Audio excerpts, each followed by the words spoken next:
Just testing my live out because I haven't done live in a while on my phone. So I'm walking around and I figured I'd check out the neighborhood a bit because it's like really nice right now. This was all covered in snow and now it's not, which is sweet. Check out America. The American flag. Oh, pretty sweet. Well, it's really nice here because there's like a river and a lake and a lot of lakes. There's a lot more lakes than rivers. I'm used to a lot of rivers, so pretty cool. We can go check that out, see what it looks like. It's a beautiful day. Yeah. Let's get down to the dock. Hopefully the signal's strong enough here because it's also kind of a natural location. Boom. Thinking I might put like rope lights in so that at night it's colorful, and then when winter comes it'll just like glow. Don't go chasing waterfalls, just stick to the rivers and the lakes that you're used to, ladies and gentlemen. I'm from more waterfalls where I come from because I'm in like the mountains in Santa Cruz. I remember one time we're driving down the hill to the way to school. We're a little late. My dad and my brother and I are racing down the hill. We turn around and that'll be kind of cool. So Mingda, where from we were at Timcast, Mingda sent us printers. I stayed in contact with them, and they gave them some advice, and they made sure that the new printers have all of the things that I suggested, and I'm pretty impressed with that. Now, not everything. Okay, there wasn't a flexible signals that bad. It's probably just impossible. Baby back ribs. A lot of people doing this with Cell seems to drop, but it's likely because he's out in nature. Yep. This could be a song. Dude, drop like a choir boy. Yeah, I get it. I'm sorry, guys. I thought maybe that the signal was strong enough. You know me. I'm from like a 5G world. I forget what it's like to be away from the radio long enough to have your own feelings again. It's nice. Dude, Brittany's dad got this pool. Brittany had a pool. I have a pool back home, like a cheapo Walmart style pool. We got one. There's nothing better than this. Like, it seems cheap. I love it. And then we got this pump. That's serious. Disposable lifestyle. I'm a big fan of the disposable lifestyle. Wait, who's mildly racist? What? I missed that one. Kent, what's up? Missed some context. Baby ribs. I don't know. Not sure what that was about the Walmart pool that was mildly racist. I hope that I missed something important here. Well, this is going to be hard to show you because if you had any problem with signal there, whoa, look at the wind.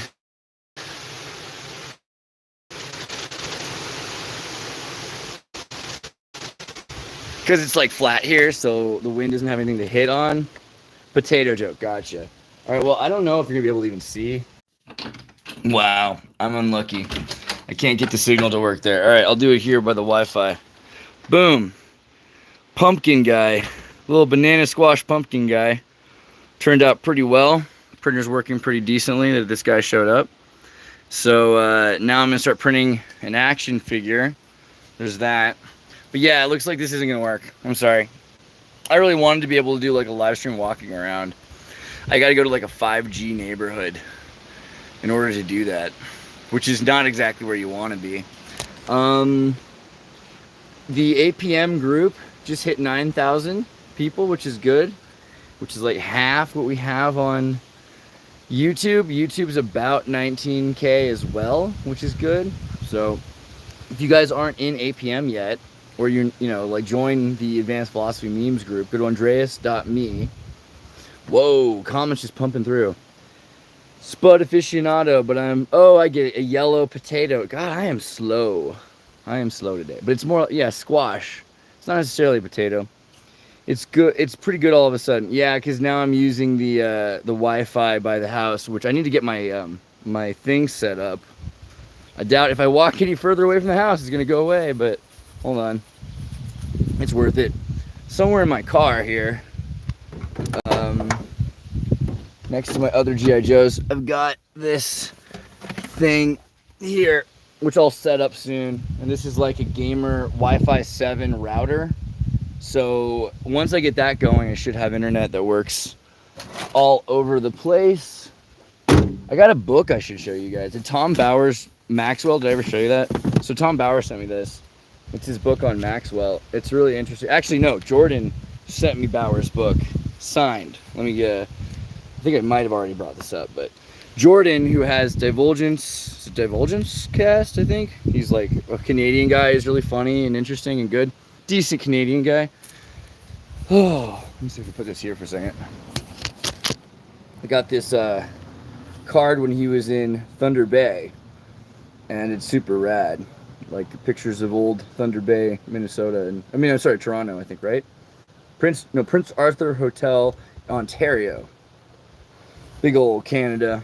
So this book's great. If you're looking for information on Maxwell, I think it's important to understand Robert, her dad, and everything. That's like something people don't seem to really, he's thrown out of a boat naked after stealing a bunch of money from the Labor Party. Freaking brilliant, but something to consider. Well, okay. Yeah, I doubt they will, though. I doubt any names are going to come out. Marv. Doesn't seem like the kind of thing that's likely to happen. But I did see that with the 20-year thing and R. Kelly's 20-year thing, that there might be some secret behind-the-scenes stuff going on, because when these guys are so important, first off, the names in the book don't mean anything, because that book's going to have anybody who's anybody's name. Joan Rivers' name is in there. You know what I mean? It's like anybody who's important, so that book doesn't really prove enough, legally speaking. Not to say it's not full of evil people, but it's just not all of them are provable for committing a crime. So, R. Kelly, who got 16 and 14, or 30 years, as they say, Maxwell got 20. They're going to probably continue to look for these wealthy people that are important to society, that are running important businesses, and they're going to take down quietly those people without destroying the bigger business. So this is what the big theory was around Q in like 2017. We were saying, oh man, they can't publicly do some of this stuff because it destroy the economy. Granted, it destroyed the economy anyway, but they kind of were able to co-opt it, get it running again in new hands, and continue with the old hands that were. Because the thing is, most people that own something don't run something. And the people that run something, they can replace. So we're past the 2017 pedo roundup, but there's a new one coming, it looks like. And they're starting to come after more and more people. I don't think R. Kelly could possibly be anything less than the least horrible. He must be the least horrible of all of these people. That's why he's being arrested. What's up, J-Mac? How you doing? There's a new documentary. I don't know how new it is, but I saw, what was it called? It was like Invisible or something like that. It was all about the flat earth. It's really funny, pretty good. Starts off with Obama being silly. It was nice. What else has been going on? I saw, you guys did that show 1883, like on Paramount. It's about the Oregon Trail. It's pretty good. They like cross America. And people die, people live. You know how hard it is to cross America in the Oregon Trail, but it's pretty dark. I think it's a worthwhile thing to see. You don't have to finish it, but you might enjoy it, Benevolent Dreams, that would be a great episode. Xirtus talking about the underground tunnels and things of nature, subterranean stuff. See, that's the thing. I've done a bunch of that, and it's impossible to do live. I can record it, and I can put it up later, and I should. It's summertime, so Brittany and I will probably go check out the tunnels here, because there's a lot of tunnels in Minnesota, and in Minneapolis, there's like secret tunnels from when it was part of Tartaria that homeless people live in still. Crackheads have these underground bunkers, and these giant vaulted ceilings in these caves with all sorts of crazy propaganda and graffiti, right? But, there are a lot of tunnels around here. It's surprising. They're not like right where I'm standing, because right where I'm standing is the lake system. And so the lakes are like moon craters filled with water. You can imagine the moon would make a great Minnesota. Well, okay. I'm going to jump back there. I left the door open too, and I got to be careful about that because the rodents. Okay, this is my one chance, and it probably won't work for very long, but I'm going to try. Great. That's nice. Hopefully you saw that. You probably didn't. killed my buffering to try to show you that, but banana figure. $10 from Travis. Peasant revolt in Russia actually eradication of the Muscovite Tartars coincided with the U.S. expansion into West British Columbia. Northwest America was part of Tartary. You hear that theory, Yeet? Okay, so here's my thought on that.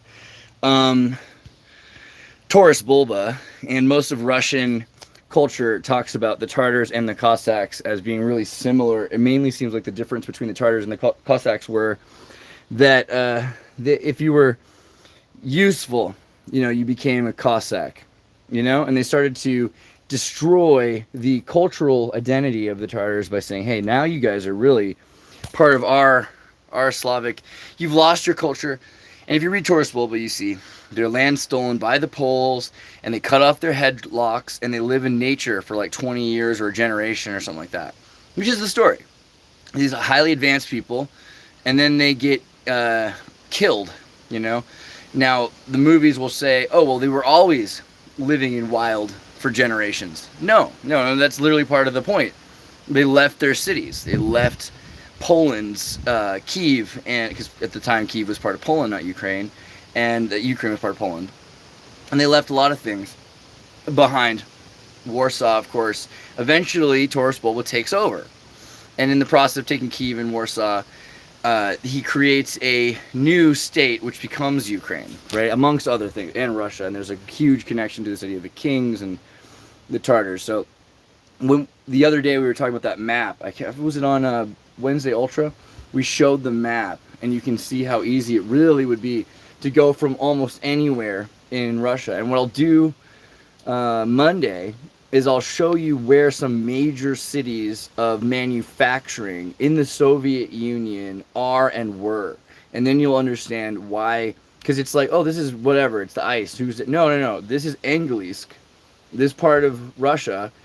It's so far because of the polar projection. It's actually closer. It's closer to the East Coast. You go right across the North Pole, and you'd end up in Labrador, in Newfoundland, right? And then from Newfoundland to Labrador into Canada, into Hudson River Bay system, into the Great Lakes Superior system.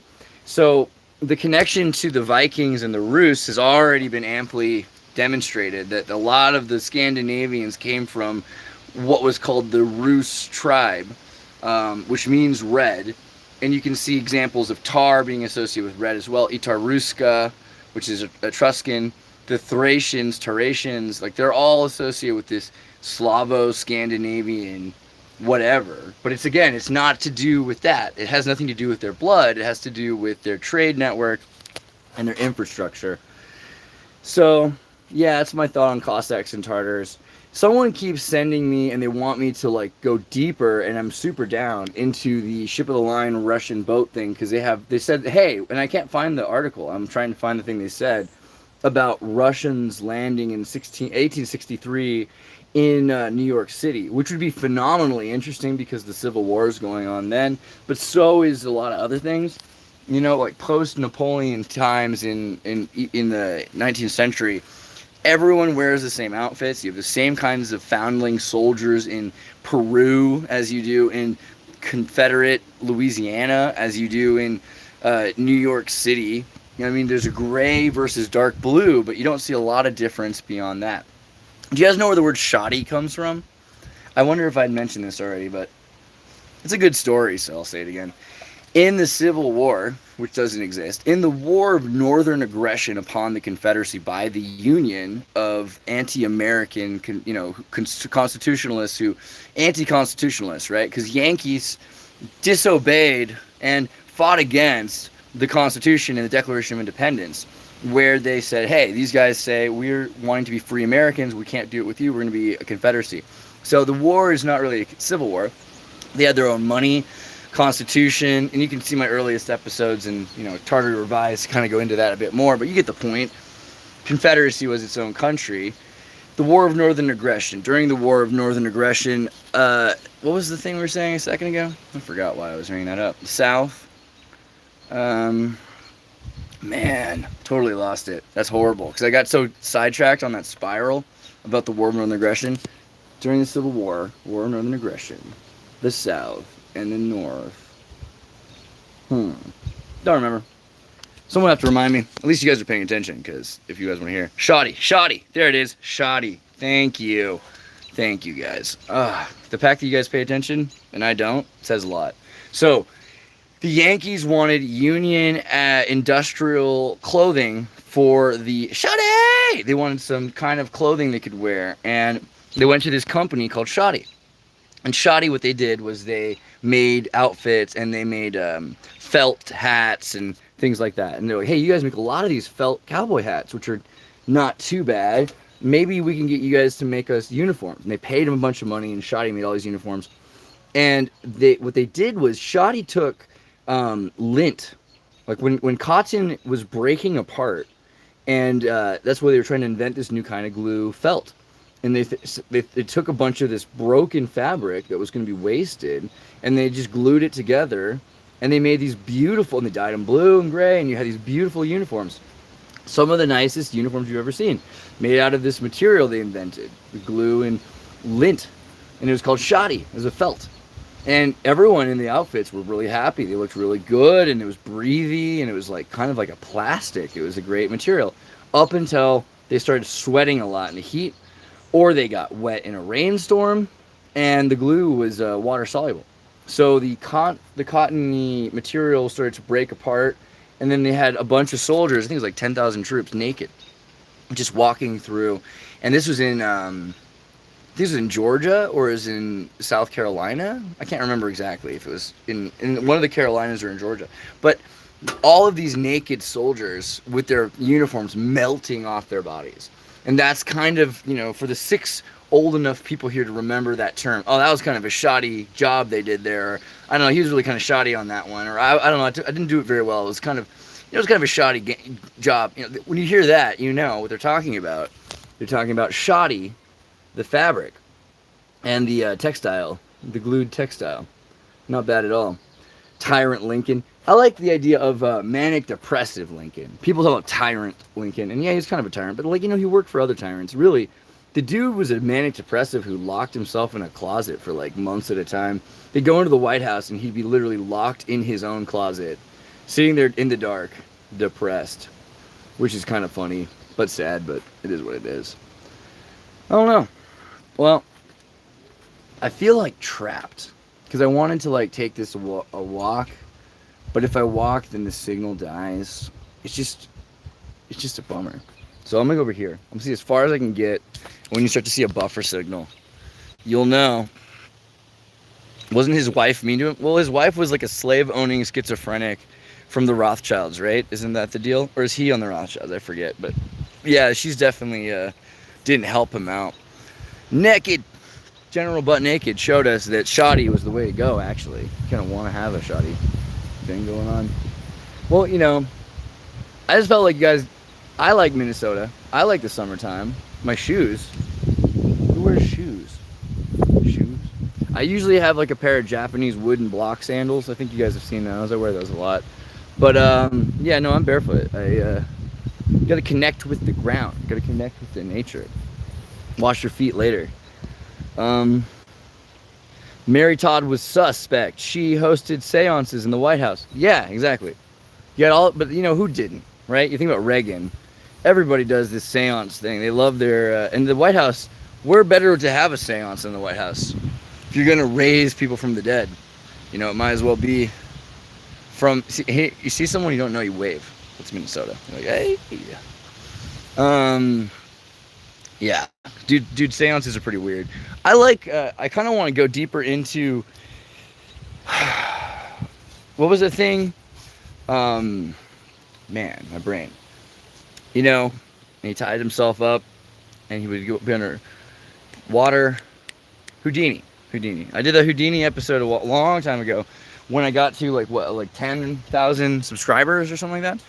And the thing about Houdini. And that video is funny because there's that dude,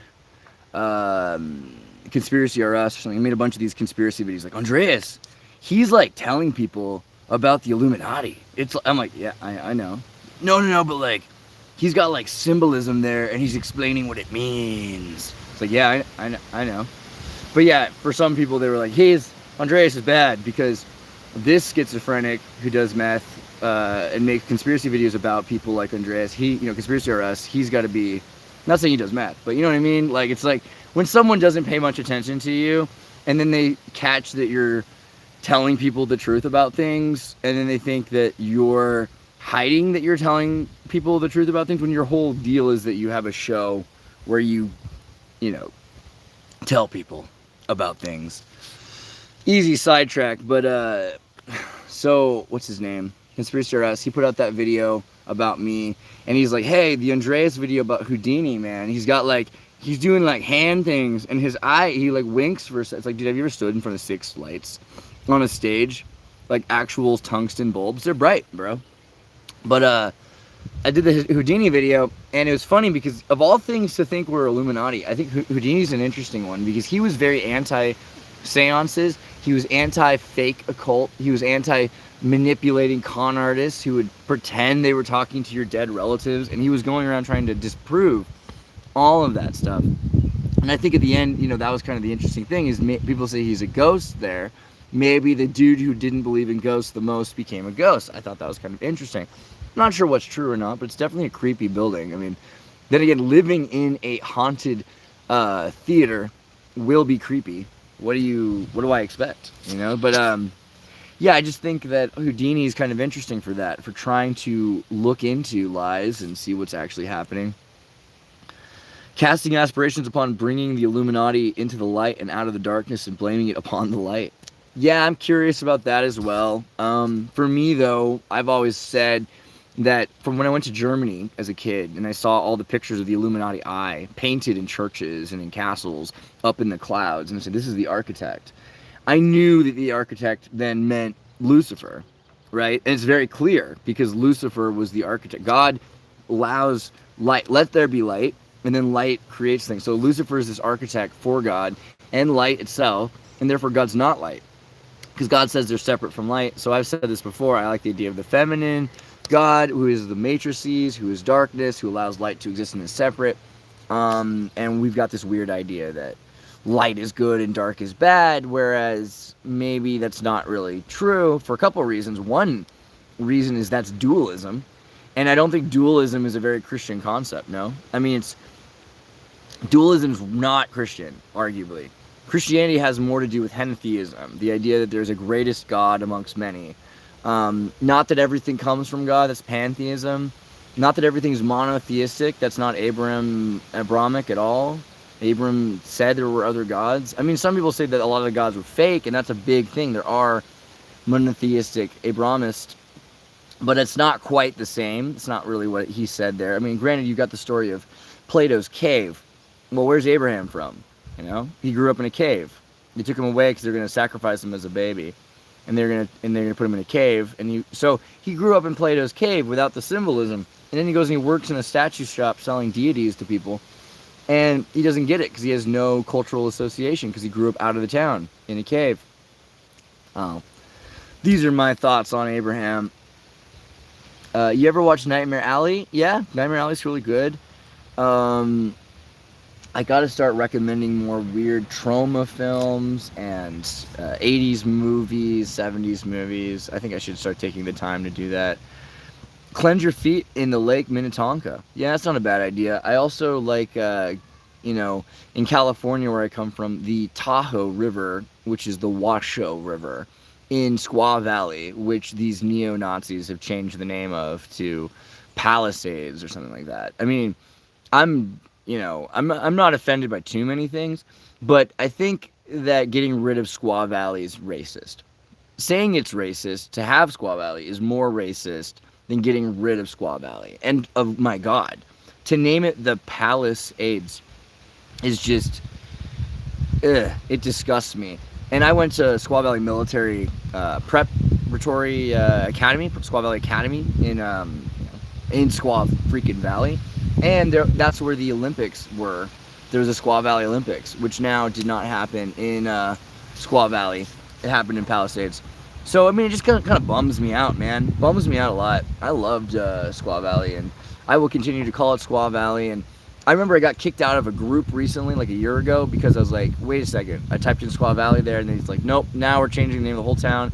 And I said something like, this is like horrible. And like, I don't know, I tried to stand up for it as reasonably as possible, not sound like a total square old man jerk. But they're like, nope, if you don't think that we should change the name to our city to be named after castles instead of acknowledging the fact that we stole this and the women from the locals here, then you're a bad guy. So, I mean, granted, California is going to burn down, and when it does, we'll just rename it Squaw Valley again anyway. It's kind of a bummer because it's all this iconoclastic neo-Nazi nonsense. I mean, it's really kind of a bummer. And, you know, so many people think that the other side are Nazis, which is justifying themselves putting people in camps, burning their books, destroying families. I don't know, man. It's just...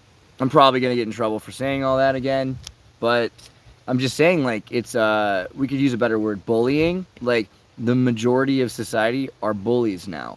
Bullies that are picking on people. It's sad. Well, okay, Falcon, Surf Ninja vibe. Dude, Surf Ninja's great. Three Ninjas Kick Back, also great. But yeah, I like Surf Ninja. It's a great movie. I like that part with the Sega Game Gear. The Game Gear is really cool because the kid can like play the level and he knows what's coming in real life because reality emulates the game because we're all living in a simulation, which was probably first discussed in Surf Ninjas, I would think. But Three Ninjas Kick Back, also a cute movie.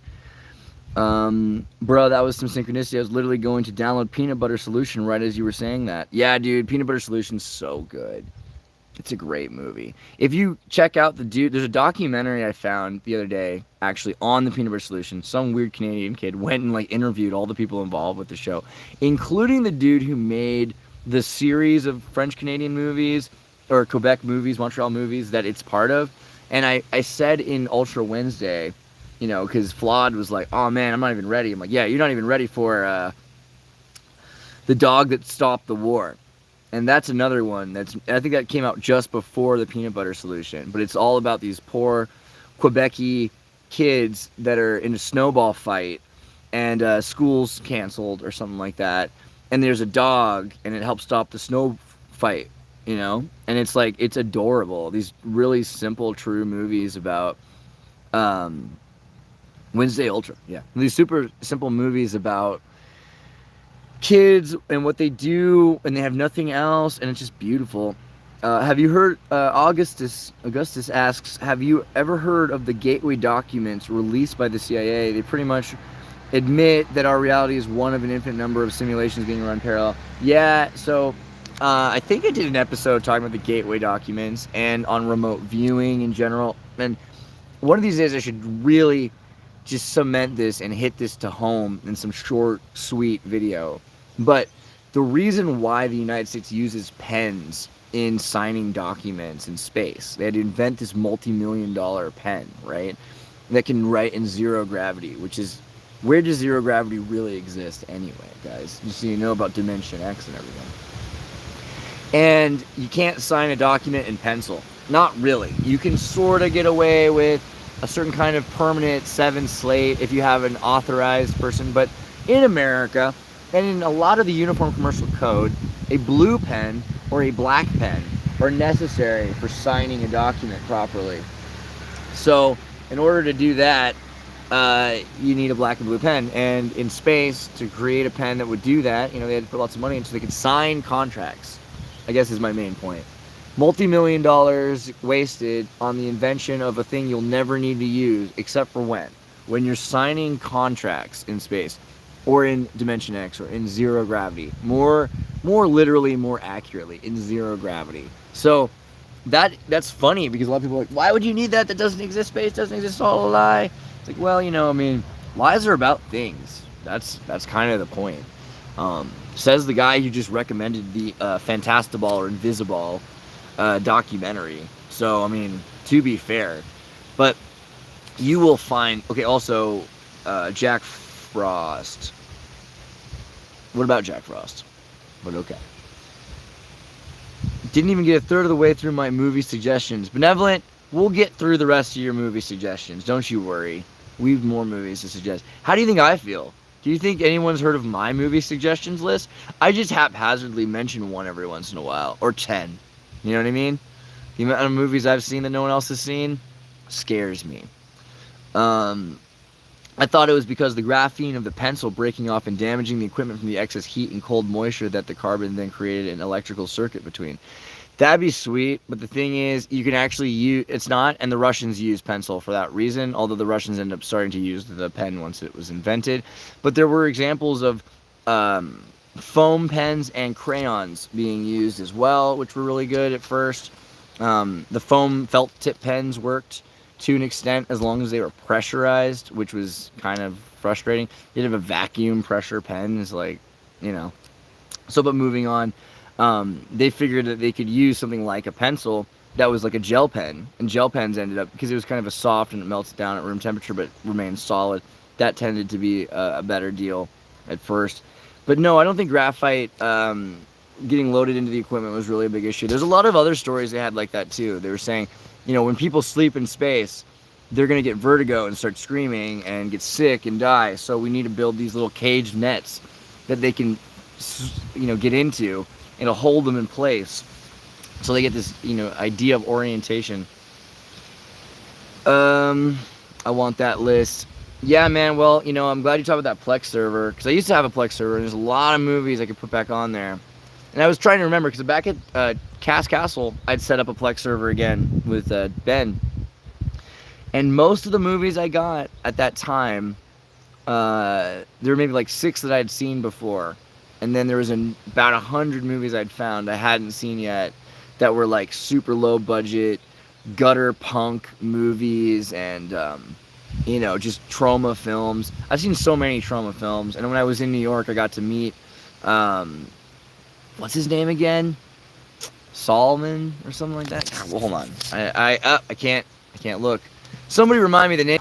Sorry, I had to jump away, but I swear I didn't even see it. I think I just remembered. It's Kaufman, Lloyd Kaufman. So I met Lloyd Kaufman, and I was trying to get him to come to the Palace Theater, and I'm pretty sure I could have if I just sent him $100 for a limousine or something, because he's a pretty simple Jewish man. He just, you know, wants to have a lot of fangirls and stuff. You see on his Twitter, he's constantly talking to these like video porn star girls that are doing these like bloody horror films and stuff. And he's like, great. And I'm like, you know what? Good for you. I'm happy for you. But trauma films are great. I'd recommend Liquid Sky. Liquid Sky is about light beings that come down and possess lesbian models in New York City in order to use their bodies to do heroin, as is foretold by prophecy to happen every century or so. Really good movie made by a Serbo-Croat New York lesbian woman. It's one of my favorite movies as well. Liquid Sky. Mushroom Magpie. Cuneiform on clay tablet should also work well in space. Too true. Yeah, stone's pretty sweet. What are your thoughts on the America before the supposed Civil War? Why did all the armies basically wear the same uniforms with different colors? Well, okay, so I do recommend, you know, go watch the History Revised documentary if you haven't. I'm sure, you know, by now you probably have, but on my channel, the main video, because we talk a bit about the connections to the Confederacy, the Native American Confederacy, because the Native Americans had their own slaves, Tecumseh, which I remember, like, I pronounced Tecumseh wrong or something like that. So people were really upset at the time. I love doing that, though, because it's like Starbucks, you know, like I'm doing a spell. But Tecumseh talked about the Black Sun coming in 1811, and there's going to be this crazy war. In 1811, you got Napoleon. And so on one hand of it, you know, on the most practical, you can talk about Eli Whitney and the cotton gin, and you can say, hey, industrialization was replacing uniformity was replacing, standardization was replacing, you know, designers and uniqueness, specialization, etc. In the 1600s, you got a gun. There were guns, but if you broke it, someone would have to hand make a replacement part for it because there wasn't any standardized sizes, etc. Eli Whitney standardized sizes for parts. In the Civil War, as we call it, the War of Northern Aggression, it was the first war where if you broke your gun, you could get a replacement part from almost any other gun. There's 100,000 to 1 million guns that were all the same exact shape and size, and they were interchangeable parts. So that was a big change. And I think that's also important to remember about the enclosure movement and industrialism, was that clothing, all of a sudden, you have to remember, before that, you have women sewing your husband's outfit almost always, whether they had the textiles or not, because there's certain custom sizes. People were different and everything. As time went on, they standardized metrics of weight, of food, of size of people. They killed people that didn't fit. And then there became a very standard size. You know, if you look at pictures in World War I, you'll see there are a lot of different fat, tall, short people in the soldier guilds. Civil War as well. But about 5'9", 5'10" soldiers were expendable. And so they had tons of them. And you'll start to see, hey, there's a lot of soldiers that fit the same bill. They have the same size. And then, yeah, Morganson, you bring up A Year Without a Summer.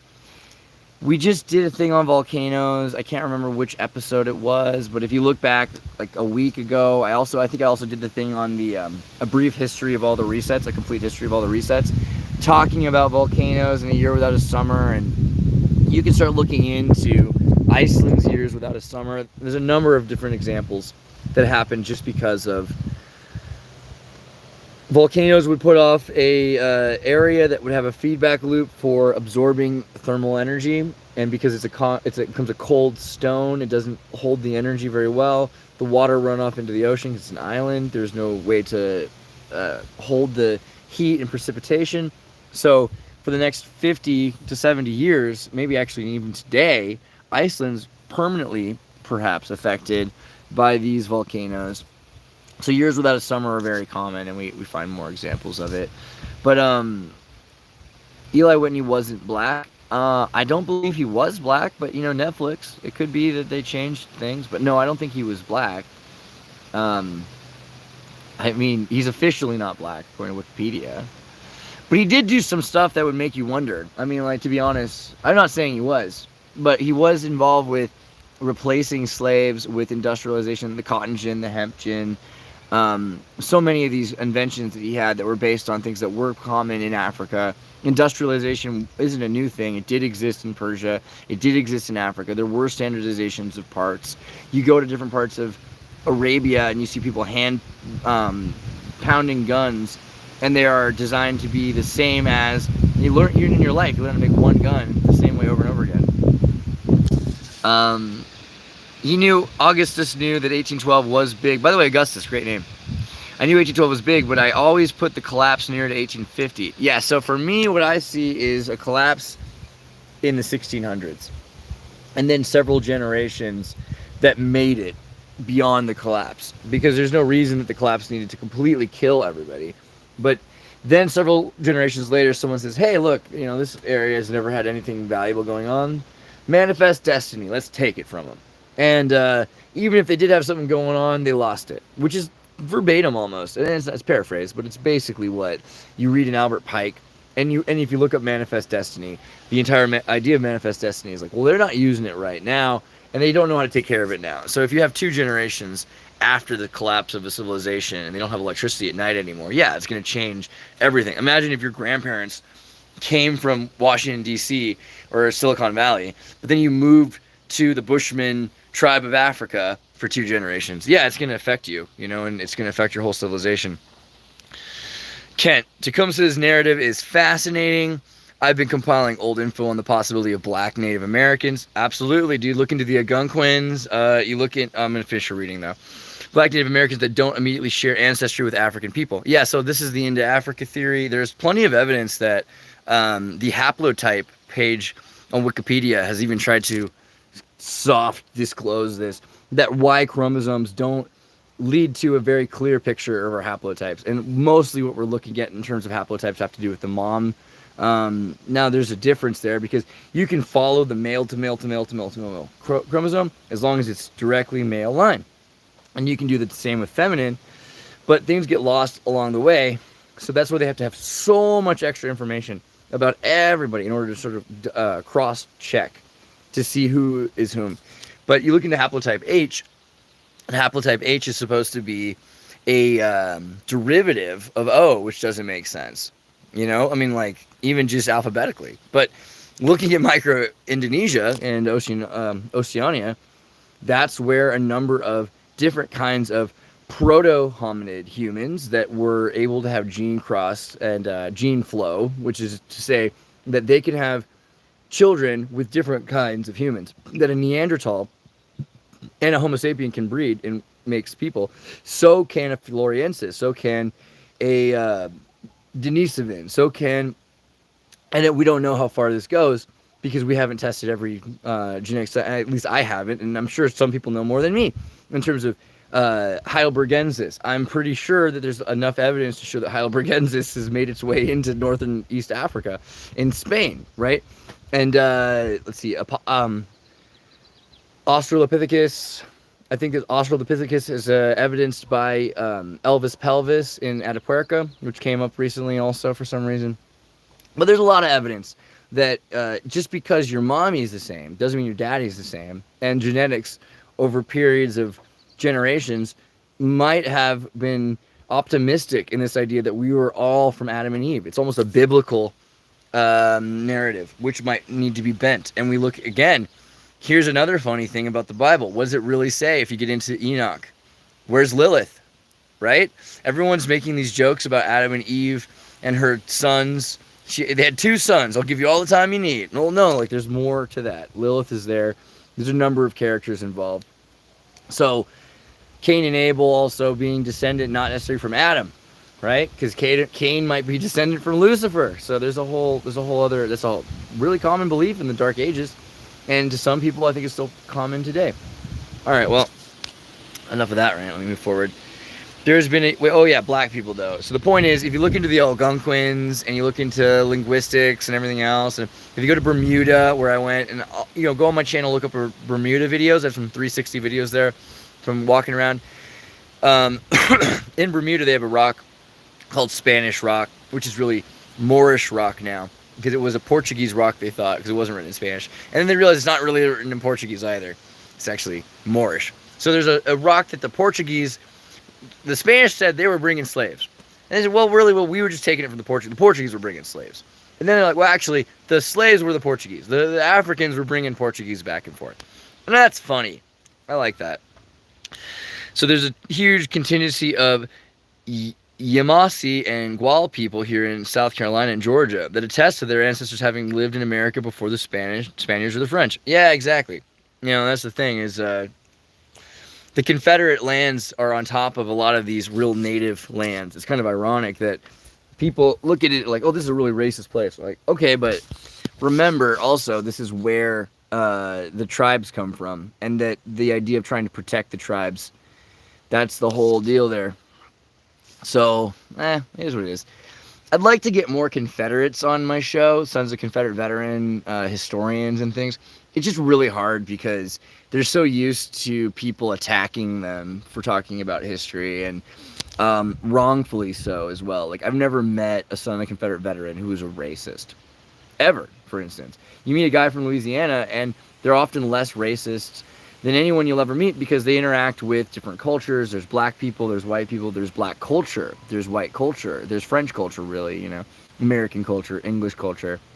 It's all culture. It has nothing to do with your, so it's interesting to me because you go to the North and then they're super racist. Like, you watch The Simpsons and they have a character that's the dumb guy and he's a Southern accent. So he's dumb, right? Like, there's nothing more racist than Yale and these New Englanders, right? Whatever that means. Those New Englanders. Ooh. Not that I don't love you, New Englanders. I appreciate you. This is also similar to the Tecumseh story. Tuscaloosa and his story, they called him Blackfoot. God made man, but Samuel Colt made them equal. Ryan, cheers. Like, jockeys are all the same in size. Oh yeah, jockeys are all the same size. You know why though, right? Because horses used to be pony size in Mongolia, and then the Arabian horses were like 20 feet tall. And then, Camarillo horses, which are the descendants of Arabian horses. My family horse, the Camarillo horse, is 15 hands high, right? So, pretty tall horse. But when you know that horses used to be about twice as tall as that, and that today's biggest horses are essentially ponies compared to that. That's pretty interesting. But they're also, yeah, they were really small ponies, the size of dogs, you know. So that's another thing. And jockeys are almost always like 5 foot tall, 4'11". I think I know a guy who's a jockey who's 4'11". Technically 1 inch above being a little person. We've only had one hot day so far in Oregon. It's been rainy and overcast. Dino, dude, you gotta watch 1883 because it's all about getting to Oregon, the Oregon Trail, and it'll make you like appreciate Oregon so much. You know, like I miss the West Coast slightly. I almost like went home because of that show. I don't really want to do it because it's not 1883, but if it was 1883, I would totally visit Oregon. But then again, Oregon's sweet because they pump your gas for you, right? Or did they get rid of that? Is that gone? I feel like I heard that they stopped doing that. You should protest. I don't know if you guys aren't from Oregon, but if you're in Oregon, there's a thing called Plaid Pantry. There's a thing called the Waffle Taco, which the Waffle Taco is one of the most ancient kinds of food ever invented, apparently, even though it's pretty much a brand new thing from Oregon. Good potatoes. Plaid Pantry makes up for no 7-Eleven. They close at night. You can't buy liquor at night, which is great because, you know, you don't want to deal with meth heads and heroin addicts in Oregon. But you do the gas pumping thing. That's the best. Like, you're like, no, it's fine. Go ahead. Pump my gas. You know, you're going to get money for gas. The gas company should be paying people in that town, as many people as possible, to work. Pump their gas. Ohio's been hot. We've had 3 weeks where it hit 90 and humid. Yeah, it's humid sometimes here because the lakes, right? So it gets really wet in the air and stuff. But it's not like right now. It's pretty peaceful. I want to say it's like 75 to 80 degrees or something like that. It's really not. It's like California. It's a little warmer than sometimes in California. It's not as windy, but it's not as dry either. Parts of California can be kind of dry, which is cool. Like even by the ocean, it can be kind of dry because it just sucks the moisture out. Ryan Henry Colt didn't make us equal. He enabled the fastest of us all to become giant slayers. I like that even better. Yeah, because like only the inferior demand to be made equal. So giving us the opportunity to be giant slayers, that's a better metaphor. Frosty says, hey bro, back to you. Jesse James wasn't that big a guy, but he had a quick draw and only died because he was shot in the back. You know who I like is Billy the Kid, who was, I think, the son of a rabbi. And he came to Texas, and they interviewed him. And they said, so why do you rob banks so much? And he says, well, that's where all the money is. But he could speak Spanish. He was fun. I like Billy the Kid. I think he's a cool character. I really love Butch Cassidy and the Sundance Kid as both are theoretically spies, and we're working against the Pinkertons. Pinkertons are a fascinating bunch. I'm fascinated by the Pinkertons. But it's amazing. It's one of the reasons I like Red Dead Redemption 2, the video game, because it's a very historic. In 1883, is it not just ripped off? Is it not just exactly ripped off from Red Dead Redemption? Like, if you don't play Red Dead Redemption, you can watch 1883 and get most of it. But I would still say the game is better. There's nothing better. Although, you know, there's that dude, Sam Neill or whatever, you know, like they got the dude from, you know, The Big Lebowski. We call him the dude. That guy is he's the Pinkerton in the 1883 show. Adam and Eve, not Adam and Steve. Well, you know what? I don't care. Steve can do whatever he wants. It was Adam and Lilith. And then Lilith was too smart for him, so he got Adam and Steve. And Lilith was made in the image of God, as opposed to Eve, which is just a copy of a copy. So there's definitely something to that. Not to say that a copy of a copy is not probably better in a lot of ways. It's not like you lose resolution per se. Land of Nod was located east of Eden in Genesis. Lincoln, Blinken, and Nod. Yeah, Nod's got not people, giants. Giants lived in Nod, as far as I recall. The Krigler Mounds, the Hopewell Mounds. My dad and I went to some native mounds. Nice, Jensen. J-Mac, that is just what my Zippo says. I have like so many Zippos. When I lived in Croatia, like Zippos were like such a big deal. So I had to get like a bunch of them. And for a while there, I had, on eBay, I found you could buy like Zippo refilling stuff and everything. And I became like a little de facto, when I was like 15, 13, 12, God, I was 10 to 12. I became a Zippo repairman. and I could repair any Zippo. I had any, and if your old family, if you found your grandma had a Zippo or something like that, I could fix it. And I had just a dozen Zippos I'd bring with me anywhere. Plus, I had like 100 more. But I really loved like Spanish ones that were carved and gold and bronze and all that stuff. I was like, the thing is, Zippos are horrible for smoking out of a pipe with, and I don't tend to smoke much at all with Zippos at all. And you know, but if when I was like 12, I went to a gas station in Croatia, and I was like, I heard that, you know, in Ireland, not in Croatia, but in Ireland, you can drink alcohol if you can reach the bar. You're old enough as soon as you can reach the bar. And is that what it's like here in Croatia? And then the Croatian guy said, no, if you're a dwarf or something, we'll hand you, if you're too short to reach the bar, I'll hand you the booze. And it's funny, you know, because there's no need for a law, because if you do something wrong in Croatia, your parents will get a belt and whip you. You know what I mean? Like, you can't just drink alcohol as a kid. But I could, as an American. And there's that movie, Flipper, where Elijah Wood smokes cigars and drinks alcohol when he's like a young teen. And he vomits and he's like, I'll never smoke again. That's how I felt, because I was like, wow, I could smoke a cigar or a cigarette. I'm so cool, you know, and it wasn't. And I got sick. And now I hate nicotine products and cigarettes as much as possible. Even though, you know, like, it's mild, it's horribly addictive to some degree. Oh, there's a super chat. I need to go past faster. Didn't the Pinkertons help kill Lincoln? Yeah, they did. But at the same time, so did the Jesuits. And Lincoln was in more trouble because of the international scene. And this is the funny thing about the Pinkertons. The Pinkertons weren't just like a group of dudes. You know what I mean? Like, the Pinkertons were the law in a lot of ways in places where there weren't law. So if you were a train company, you'd send in the Pinkertons, which were the pre-FBI. It was like FedEx for police. And they had all kinds of security guards and people that were deputies, and you could sign up to be a member of this alliance called the Pinkertons. So they were definitely involved with Lincoln. Lincoln would be an interesting thing to go over because, you know, clearly the reason Lincoln was assassinated has the most to do with the Knights of the Golden Circle.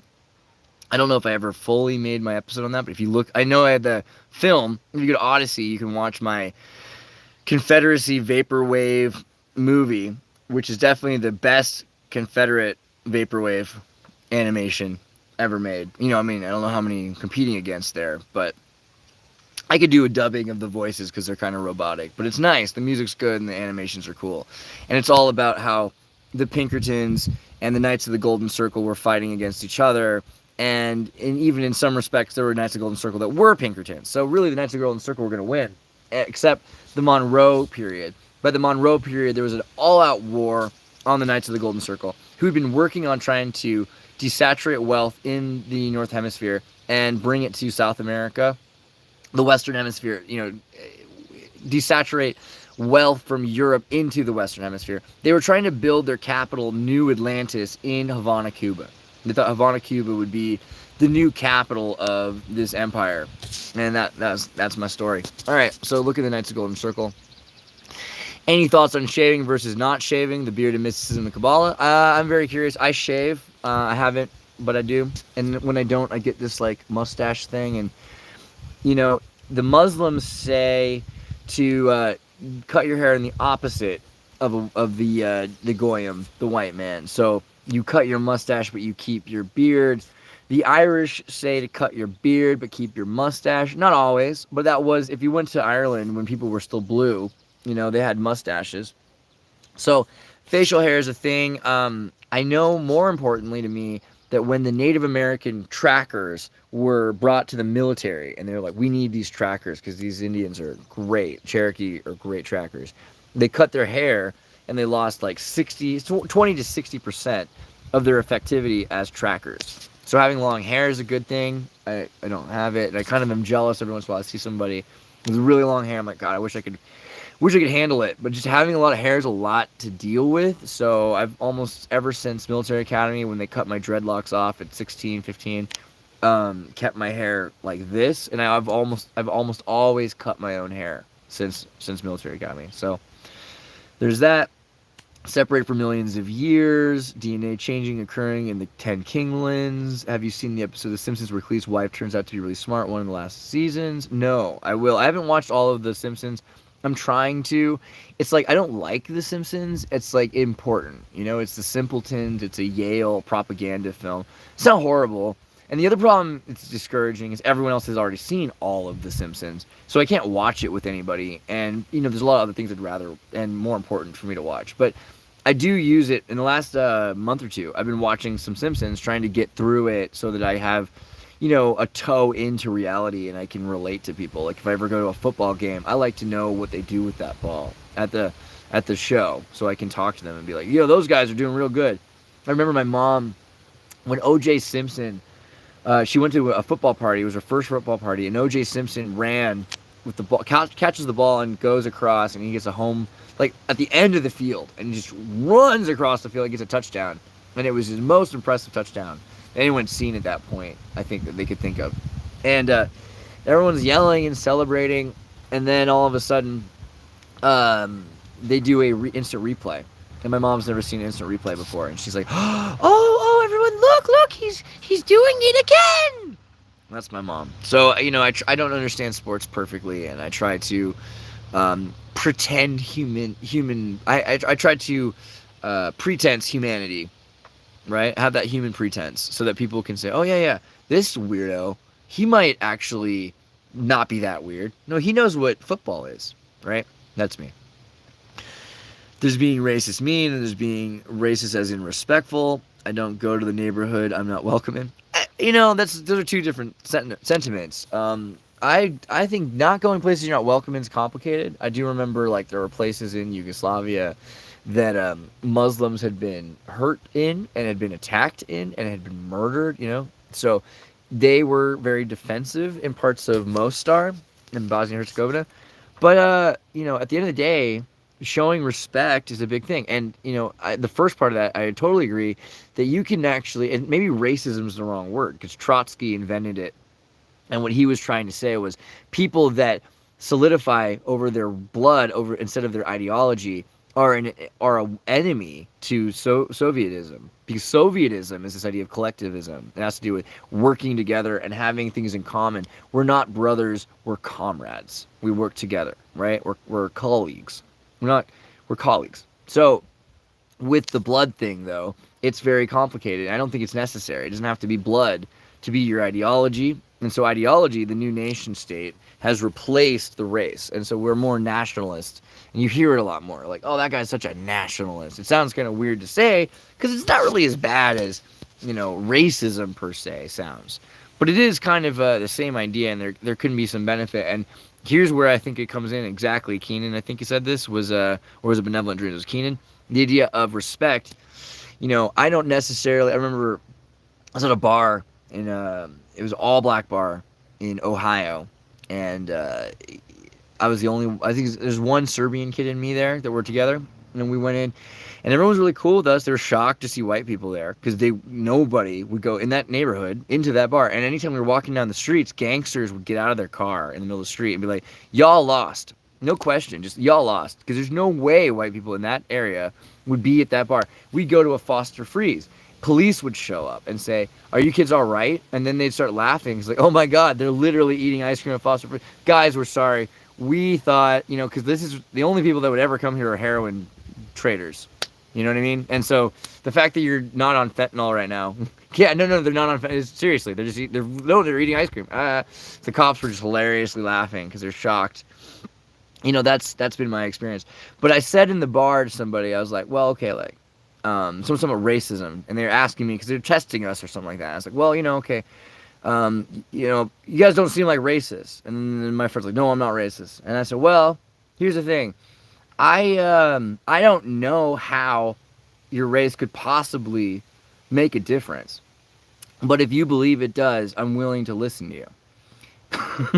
So it's like, I don't believe in racism per se, but I do believe that if you believe there's something different about you, it's like voodoo, you know? And so out of respect, I will listen to you. If you want to tell me, and this doesn't have to do with being black. Like, you could be from Wisconsin.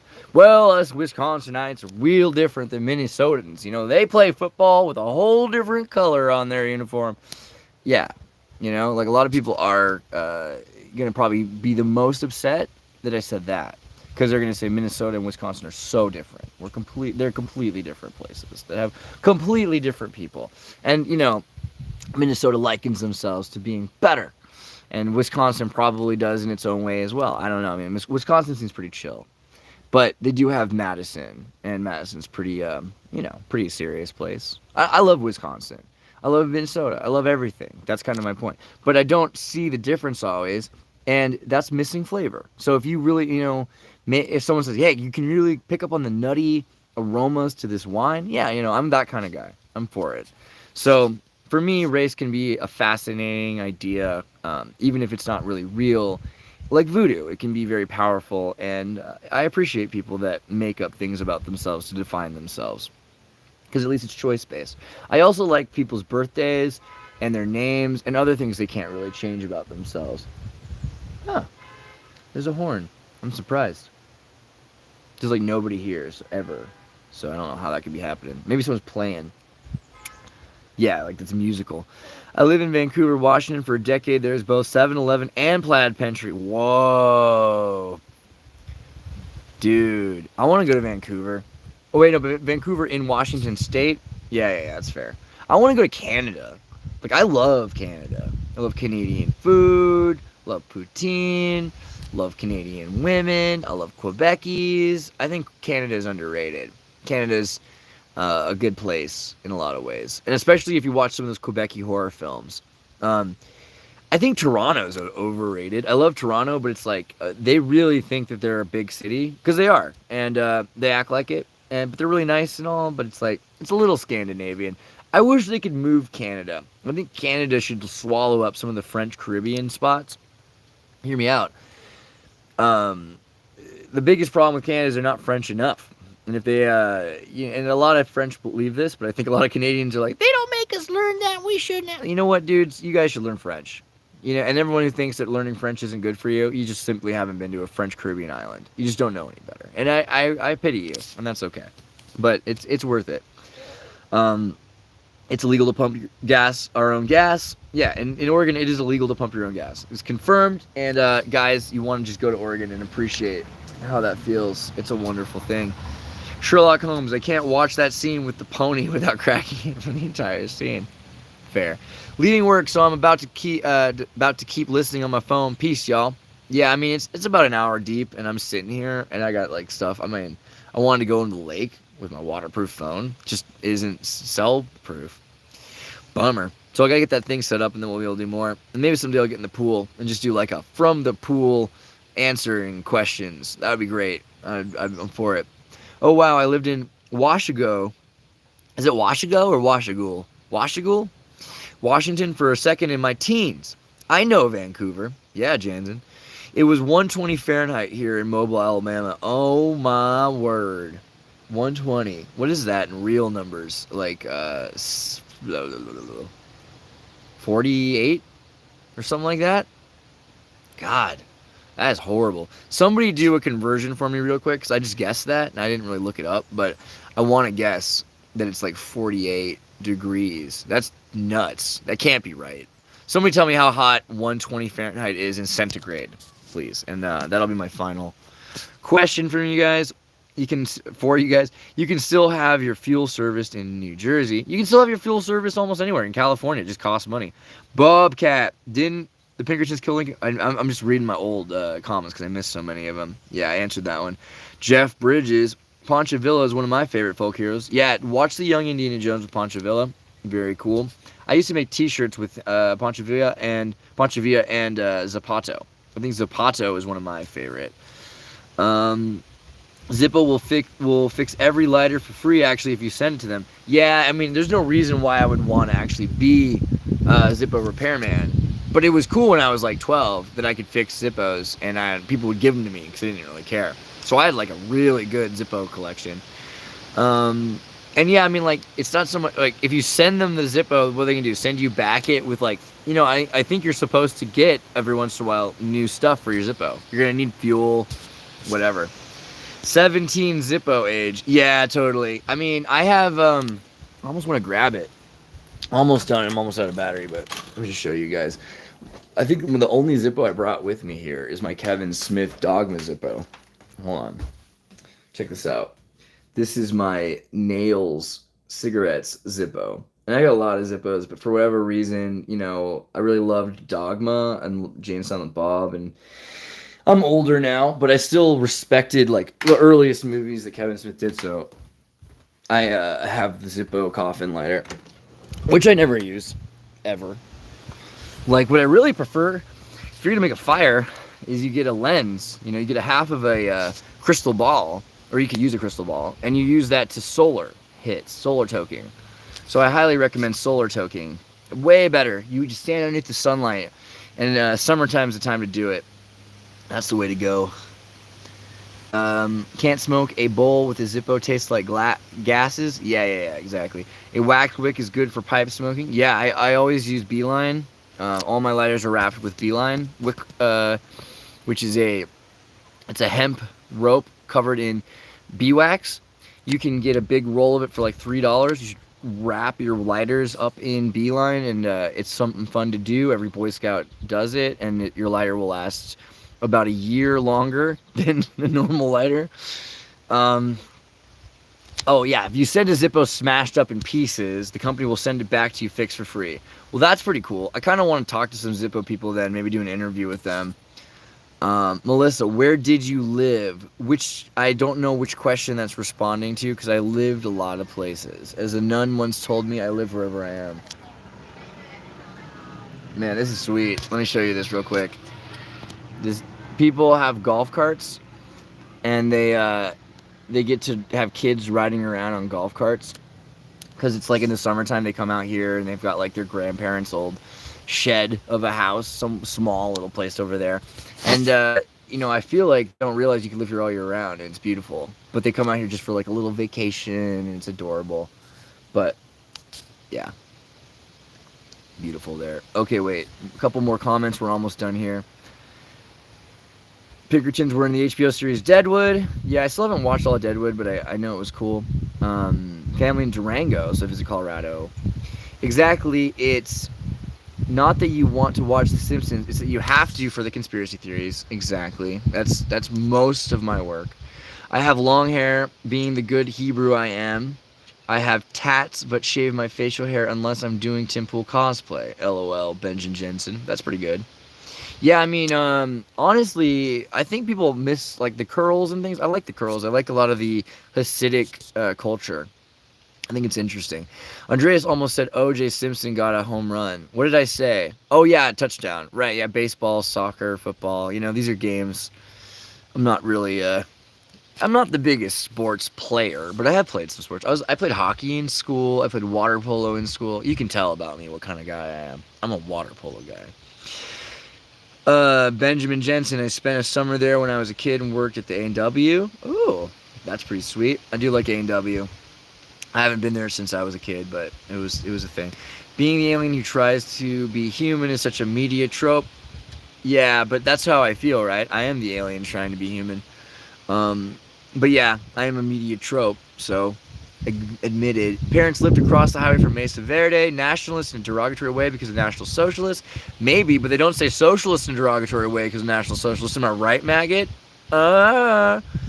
It's a guilt by association thing. Yeah, well, where's the guilt for socialism? I'm just saying. I have a few Zippos I got from my uncle, a picture on the Discord. Oh yeah, cool. Guys, check out the Discord. Check out APM. Make sure that you're joining the groups. Go to Andreas.me. Share, like, subscribe. Pancho Villa was the real life Zorro. Zorro is based on my great grand uncle Don Juan Adolfo Camarillo, and you can look that up because Zorro came out after Batman did, but was in created around the California scene and involving the Camarillo family. So fun fact, Zorro is based on my family.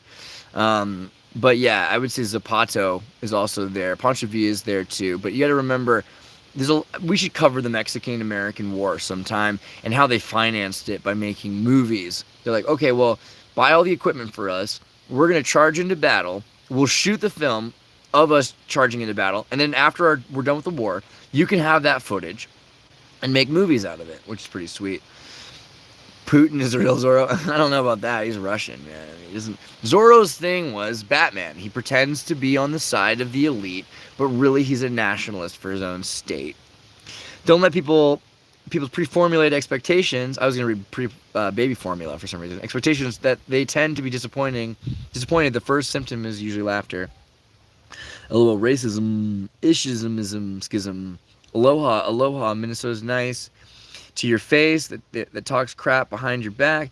Yeah, but as a Californian, I care so little. You talk crap about my face behind my back. That's why I have a YouTube channel. It's like, I'm mainly here for you to talk about or to listen to.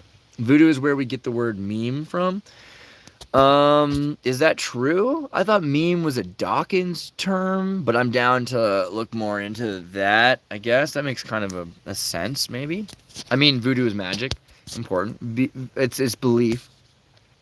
Carried belief. Victoria, British Columbia is cool, but a little hipster for me.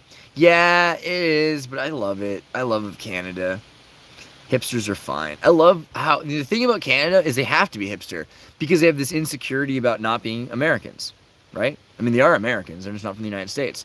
Now, tell me if I'm missing something, but I think that's one of the main reasons why Canada exists, because they're trying not to be America.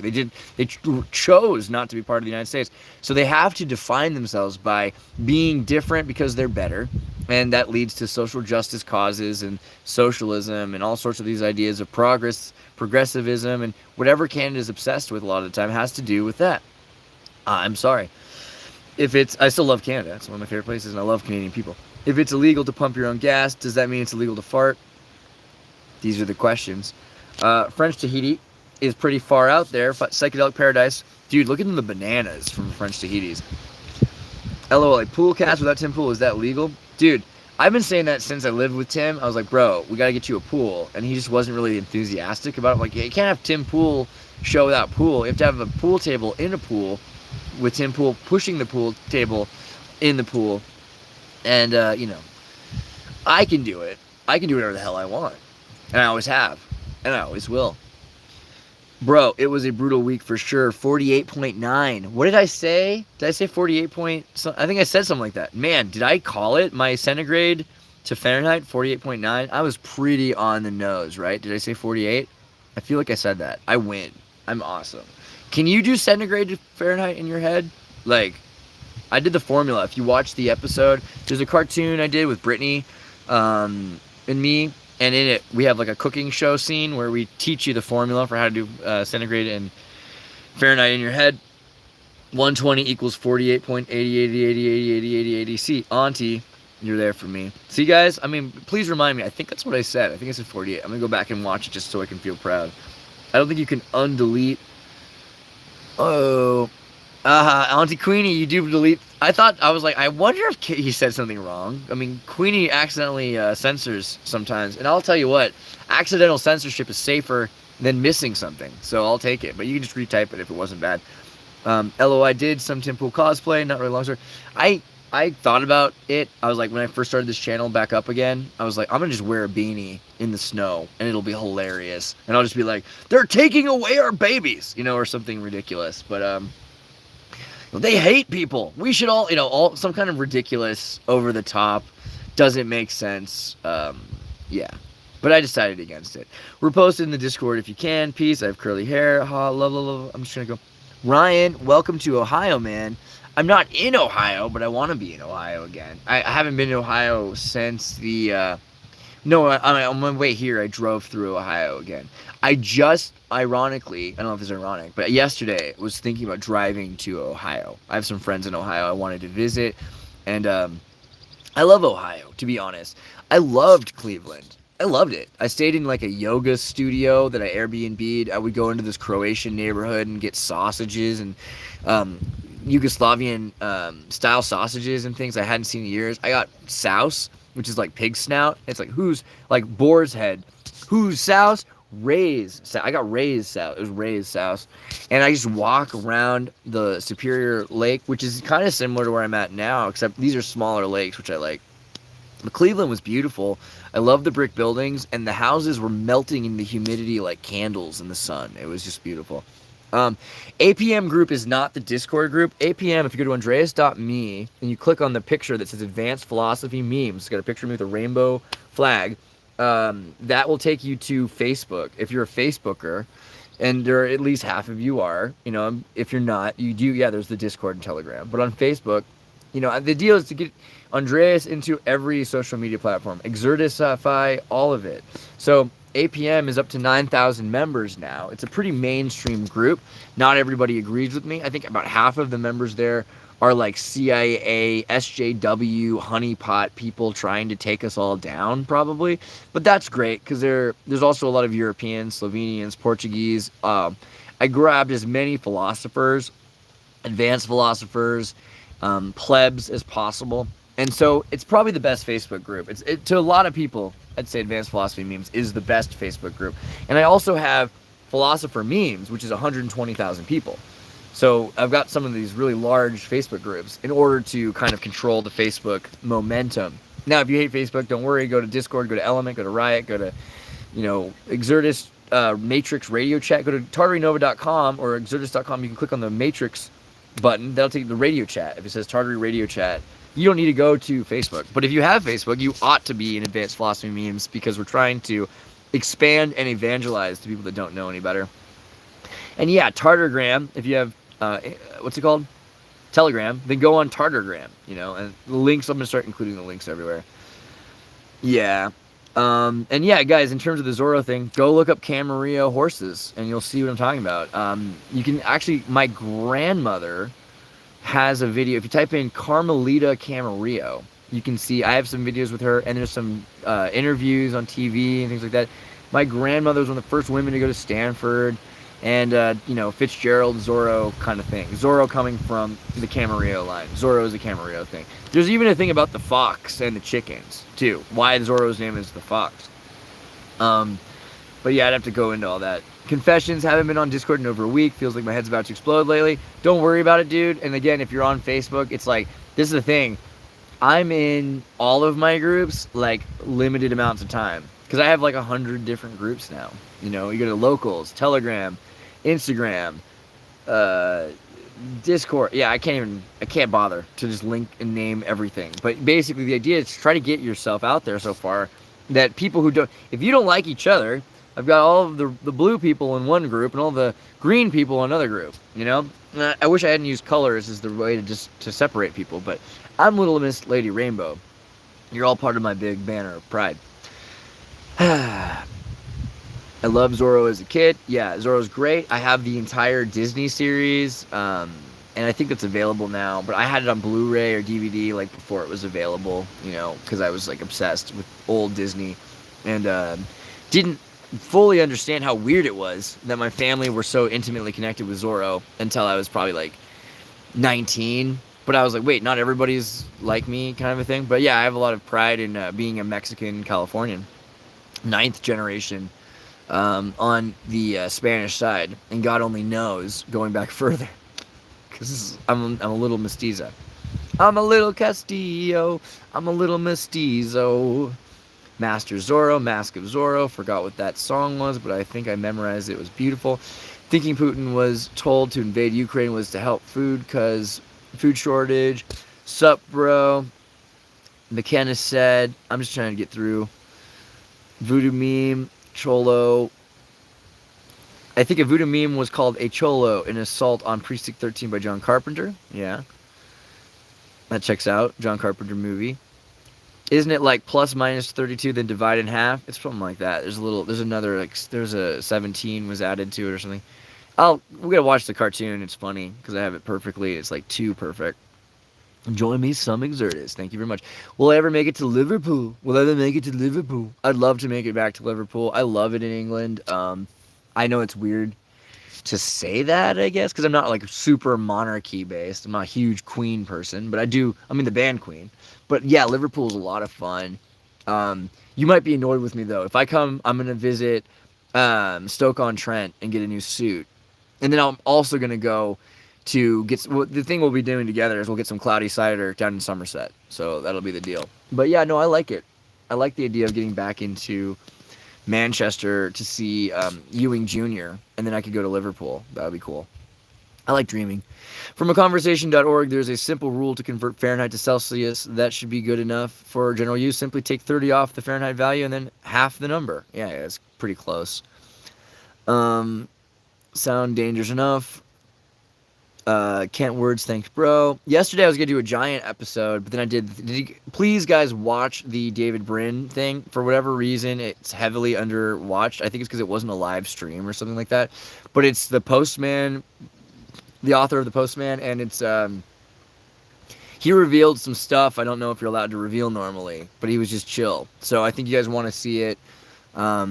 He does a lot of advising for the CIA and the NSA and NASA and different letter agencies because they're always, and he's open about it, you know, because he can suggest what could go wrong in a sci-fi, and then real science has to come up with a solution. So in a lot of ways, he's kind of based too much decentralized Xirtus. I'm a decentralized Xirtus maximalist. You're in Minnesota now. It should be purple. Which part should be purple? I didn't get the whole where that context was, but I think it has to do with the Vikings logos. Starting to like ideas, Ian's idea of federalization. Everybody gets their own IP address. That's theirs, and you can set up the way you want. Yeah, I mean, that's Ian's idea, huh? Great.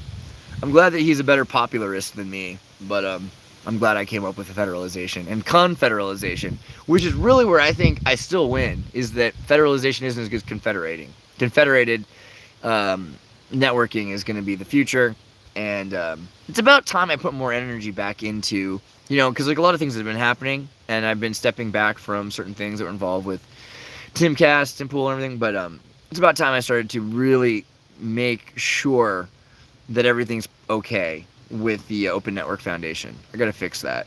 I know they want to change the name. I don't know what the hell's really going on with it anymore. I don't want to talk about it, but I'm gonna make sure that everything's okay because it's open source software. So one way or another, we're gonna make sure it's perfect and it works right. And yeah, I mean, like I'd say Rumble is kind of a lie. By the way, I want them to be open source and truthful, and when that is, then we'll continue to use them. But for the most part, I focus on Odyssey because Odyssey is not a lie. And I think this is a big problem, is that there was too much disrespect for Odyssey from certain people and too much respect for Rumble without warrant, and that upsets me. I'm gonna leave it at that. Every city center has a memory drive that holds your personal information, triplet backup, of course. You could take a copy with you until it moves with you. Pookie family as well.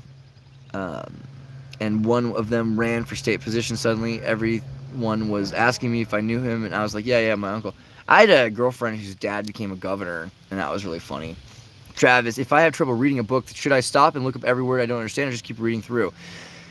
Depends. If you have that many words that are killing you, then maybe you should just read it through and then go back and look up the meanings of the words. Just asterisk the ones you don't understand. I think, for me, one thing I would recommend, if you're underlining, for instance, in a book, don't underline things that are important. Everything is important. Underline things you don't understand. That way you can go back to the things you don't understand, and you can make them the most important thing to you. That's my opinion. Don't underline also. Maybe just put stars next to words. Or highlight it. It depends what you like. If you photocopy a book, rip out pages, do whatever you want. I had a friend who was a rock star, and he would study on the plane or in his van. He wouldn't take the whole textbook. He would take just the chapter, and he's like, I'm a rich guy. I can take $100 book and rip it up into pieces. I'm not going to need it at the end of the year. And so then he'd buy the book at the end of the year, and he'd have a second copy of the book. But he'd completely destroyed the book in the process of learning. Just tore it apart to learn it. So that's the thing. Switch off your devices. Says hit me up, man. Get on the Discord or the Advanced Philosophy memes and hit me up, and I'm fairly approachable. Let's see. Half of the Postman last night after that interview. Yeah, dude. Thank you. I love the Postman. I think it's a pretty good movie. You're always welcome, dude. Not being super monarchy based just makes you more English, FYI. Yeah, word. All right, I appreciate that. Thank you. I do love your people.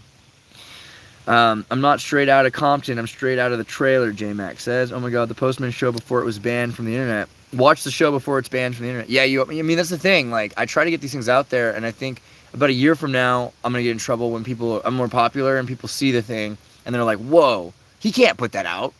But I did, and it's already on like 6 other platforms, and that's my plan. If you're coming down to Somerset, I'll fix up with you some cloudy cider all day. Ugh. Guys, they freaking ruined Somerset cider by fermenting, pasteurizing it. And so if you know the right kind of bloke, if you know where you can get yourself a hand of Somerset cloudy cider, you will not just walk, you will run to the plane and get on your way to Somerset, because there's nothing better. Yeah, I think that's it. I'm about to run out of battery too, so we're gonna get through this. I was identifying with you. I was born and raised in trailer parks, Houston, Texas. Wow. So you're like one of the Beavis and Butthead characters, like Mike Judge, his whole Texas people. Most of the hate of Odysseys they brought upon themselves. Don't defame people if you can't stand the bad press it creates. Okay, yeah, I mean, Bobcat, I'm very interested in hearing more about that. And yeah, there was some issues there, but they did their best to stand up for freedom of speech when everyone was against it. And free software that's open source, whereas most of the other software is a lie. It's not really open source. And Rumble, I've had some good conversations with some of the people from Rumble, and I like some of the people involved. I just want the actual company to stand by the concept of transparency of software. The thing is, when people don't, it's clear they don't understand the value, the danger, and the risk associated with not doing that. So I think that's kind of my issue there. But yeah, I mean, for now, I'm going to continue to stand up for Odyssey, because at least the company's doing the right thing. Yeah, and thank you guys. Thanks, Keenan. Anybody who's watching that interview, if you know anybody like your mom or somebody saw the Postman, send them that interview. I think it'll be good. Super English, and I'm not a fan of the monarchy. Fair enough, maggot. Where's Sticky Marks? I feel like I want to hear her opinion on this as well. I'd love for you to come and stay at my Airbnb. Whoa, where's that? Is that in 010001001? Are you in England? Where are you at? Traverse City area, if you're interested.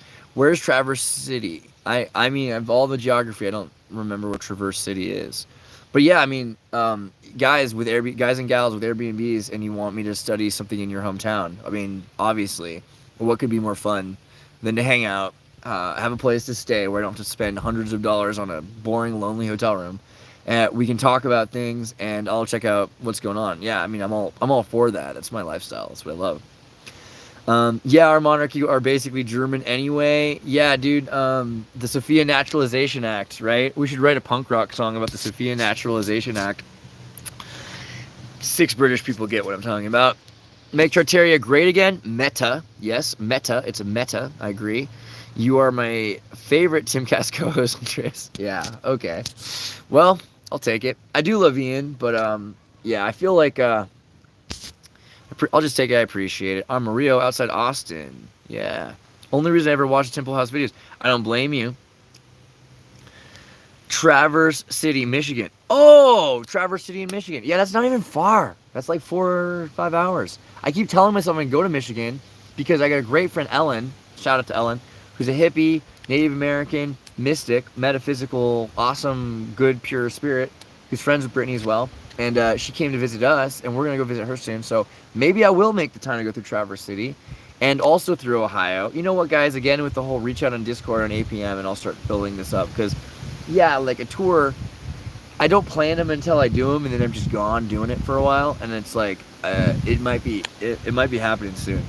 All right, well, guys, I think that's a good 90 minutes. The wind's getting beautiful. Oh, I doubt I'm going to have any more signal to do this, but I'm going to just go check on the 3D printer as my last thing. If the signal lets me do it, let's hope for the best. All right. I definitely usually chuckle. All right, let's see here. Oh, well. I'll show you what got done printing tomorrow, and then we'll continue to work on that. Love you guys. Peace.